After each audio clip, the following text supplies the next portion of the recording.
প্রতি বছরের মতো এবছরও আমরা বন্ধুরা মিলে গেছিলাম বাঁকুড়া জেলার মুকুটমণিপুরে পিকনিক করতে। এবছর মানে 2026 নয়, 2025 ডিসেম্বরের শেষে। তাই সকাল সকাল ঘুম থেকে উঠে রেডি হয়ে চলে এলাম বাসের মধ্যে। ততক্ষণে দেখি বাসে সবাই এসে হাজির। তারপর বক্স তুলে নিয়ে নাচতে নাচতে বেরিয়ে পড়লাম মুকুটমণিপুর যাওয়ার উদ্দেশ্যে। এসে পৌঁছালাম দুর্গাপুর। দুর্গাপুর ব্যারেজ আর দুর্গাপুর রেলওয়ে ব্রিজ পেরিয়েছে মানেই বাঁকুড়া আসন্ন। দীঘা যাওয়ার সময় ঠিক যে কারণে বাস কোলাঘাটে দাঁড়ায়, ঠিক সেই কারণেই আমাদেরও বাস দাঁড়িয়েছিল বড়জোড়াতে। তারপর নিজেদের কাজকর্ম সেরে চা খেয়ে আবার উঠে পড়লাম বাসে। বাসে স্টার্ট দেওয়ার পরই বাস নিজের গতিতে চলতে শুরু করলো।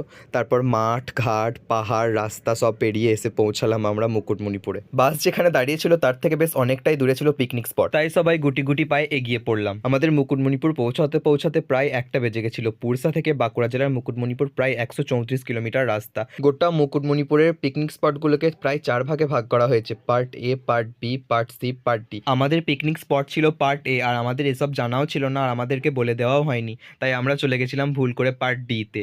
তারপর টোটো ধরে টোটোর ভাড়া মিটিয়ে এসে পৌঁছালাম পার্ট এ তে। একে তখন ছিল শীতকাল, তার উপর ডিসেম্বর মাস, সবাই ঘুরতে যায়, তাই ভিড় ছিল চোখে পড়ার মতো। দুপুর 1:30টার সময় আমরা খেয়েছিলাম সকালবেলা জলখাবার, ছিল কচুরি, আলুর দম আর রসগোল্লা। কোনো রকমে খাওয়া দাওয়া করে আমরা তারপর বেরিয়ে পড়লাম ঘুরতে যাওয়ার জন্য।